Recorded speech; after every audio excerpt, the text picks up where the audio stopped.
Hey everyone, welcome to Anthony's Career Advice. My name is Anthony and today I'm going to be providing you with career advice. Now, this is going to be a continuation video around interviewing. So I shared in my previous video a bit about prepping using formula like STAR or PAR. And that's the foundation. So once you understand that, you then say, well, what's the next step? Typically speaking, when I work with clients, or what I've heard, especially when working with clients, is their prep consists of writing things down, almost like creating a script.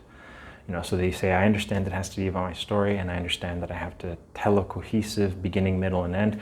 And the only way I know how to do that, or the most comfortable way I know how to do that, is I write it down. I script it. And then I try to memorize it. And to them I say, great, if you can do that and have it come off as natural and not robotic, then wonderful. The reality is when we start to do that, or we try to do that, we miss out on the core of what our message is or what the story is. So we can get stuck sometimes, halfway through an answer, and then the stress and the panic kicks in.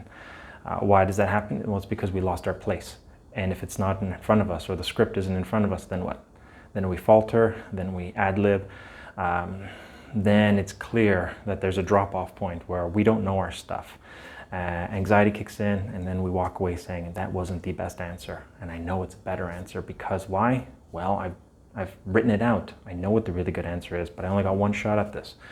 So there's ways of going around this. And I'm an advocate of those who like to write things down. If you want to write out your entire story and write out a script, that's great. But if you're going to continue that process, what you want to do then is instead of revising it by rewriting it, hoping that you're going to memorize it, start highlighting keywords or sentences that kind of trigger the response that you're looking for. So if you're aware of where you're trying to go, it's a lot better than trying to memorize something because there's fewer spots for error. And if you're confident in your answer, it's going to show. So here's how to build confidence when answering interview questions or doing the preparation. Now the easiest thing you can do, it's not the easiest, it's the simplest idea, but it's hard to execute. It's practice. Practice out loud.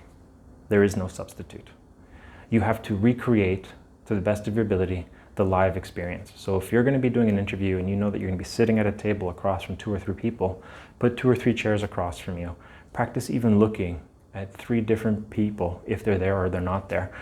And practice the idea of sitting in this table, in a space, for a period of time, making sure your posture is good, making sure that you're not too nervous. And sometimes we are nervous and we ad-lib, or we move our hands or our feet, or we sway in our chair. There's these natural things that we do. So you've got to work those out of your system, because the interview itself is uncomfortable. Accept it. It will never not be. But for the most part, it's typically an hour, maybe. A little more, a little less, depending. So we know that we're going to be uncomfortable for a period of time. We know that going in. We might as well try to decrease that as much as possible by familiarizing ourselves with the environment that we're planning on being judged in. So, practice. What does that mean? That means doing it out loud. Well, what else does that mean? That means making time for it. And I don't mean being rigid, or you can be if you like that level of structure, where you say every night for an hour I'm going to be doing my interview prep. Great. But I can tell you what typically happens. If you plan for it after an end of a long day or a work day or a busy day doing whatever it is that you do, you'll find that the motivation and the energy may not be as high, and that it's easier to talk yourself out of it and say, well, you know what, today I didn't have enough time, my energy is low. Instead of an hour today, I'll do 2 hours tomorrow. Kind of like making up for it. I think we all kind of are guilty of doing that sometimes when we go to the gym or don't go to the gym. We'll work out, we'll say, I'll just go harder tomorrow. When it's like, well, it doesn't have to be that hard. Why don't you do a little bit every day? So instead of setting an unrealistic expectation of an hour, depending on how much time you have, you could have an interview that you find out about the day before, which means you're cramming. But if you've got a lead time of a couple of days or maybe even a week or so, give yourself permission to say, even if I dedicate an hour, it doesn't have to be in one block. Why don't I break it up into 20-minute slots of time throughout the course of my day? Or, 5 or 6 10-minute slots, whatever works for you. You say, well, Anthony, how do I do that? I have a busy day. Saying, well, this is where you can, one strategy is incorporate your practice with an activity that you typically do on autopilot. Right? So for example, if you wake up in the morning and your ritual is you go to the bathroom and you get ready to go to work or to have your day, and you're in there for, let's say, a half an hour, but you're alone. Don't take your phone in there. Don't take a book in there, or don't read a magazine. Say, I'm alone. I'm going to practice a story that I'm working on out loud using the STAR or PAR formulas. right? So you say, I'm actually in a safe environment, quiet environment. So even if I have a noisy home or a busy place, it'll be uninterrupted and I won't necessarily have an audience if I don't want one. So take advantage of that. So you could have 20 minutes of uninterrupted time planning a story or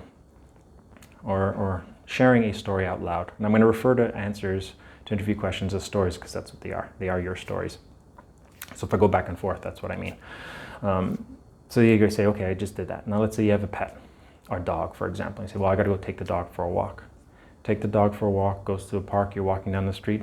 Practice saying your story out loud. Doesn't have to be too loud.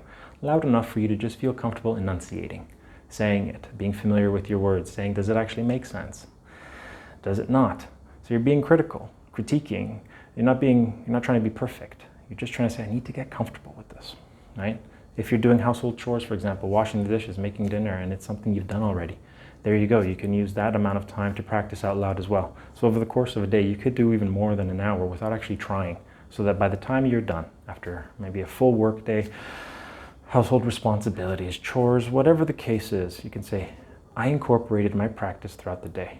So I don't actually have to dedicate any time to it. And if I choose to, it could be to just tweak something that I learned about myself or through the answers throughout the day. That's one thing. The other thing is you can do what I'm doing right here, is I'm recording myself talking. Okay? The value behind this is in about 20 minutes, you can see how well you're actually doing with practice. So it can ultimately kind of confirm what I'm telling you and what you know to be true. Practice, practice, practice, right? And what you do is you take an answer or a story that revolves around a question that you want to answer. Let's say something like, tell me about, what do you believe are your 3 strengths, for example. So then you can say, okay, I'm going to record myself answering it, and then I'm going to play it back. And based on what I see and what I hear, I'm going to make a subtle change, whether it's in what I said, or maybe it's something that I'm doing, like moving a lot. And then from there, I'm going to do it again in that time frame, record it, play it back, and see what it looks like. I can guarantee you, if you do about 2, maybe 3, possibly 4 recordings of the same answer, you'll see a huge difference between the first to the 4th, which tells you I've got to continue to practice out loud. Now, you don't have to record every take, right? This is just good to kind of try once in a while to confirm that you know that this is true, that it's important to practice. Another thing is that what we try to do is we try to incorporate others into our practice process. So we can talk to a professional, we can have a colleague, we can have family or friends. The key to being successful when working with someone on answering interview questions is provide them with guidance and direction. Tell them explicitly what it is that you want them to watch out for. So you want to be able to say, when I answer this question now, I want you to pay attention to, maybe my tone only, or pay attention to my body language, or content. Don't ever say, I want you to critique everything, because if you do, their inner director is going to come out. And what it's going to turn into is them providing you with feedback of what they think is best for you, but it may not necessarily be the right type of feedback or content that they're providing. So be specific when you work with them. Say, in this take, I want you to work with me on my tone or the content. And then every take that you do, you can always change it up a little bit. But be explicit and be specific. All right? That's what I do when I try to work with clients as well, is say, this is what I'm paying attention to this time. Eventually what you'll find is you'll say, okay, here are the 2 or 3 sections that I'm paying attention to. Then this one, I'm going to look at it all together and see what it sounds like. Does it make sense? Is it clear? Okay, but the core of this whole video, and I guess the message of it is simple. Practice. Continue to practice. Practice out loud. If you're not practicing out loud, you're actually not doing anything. I'm sorry that's harsh, but it's true. You think that you are, but you're investing way too much time in an activity or a process that you believe is helpful, but is actually hindering. The more out loud time you have, the better it is for you. So if you do that, you will be a lot more successful in future interviews than maybe you have been in past interviews. That's it for today's video. There's going to be some more interview question follow-ups videos that I'm going to be posting shortly. So look out for those. And like always, if you found that this video provided you with some support or help, please like, share, and subscribe. Bye for now, everybody.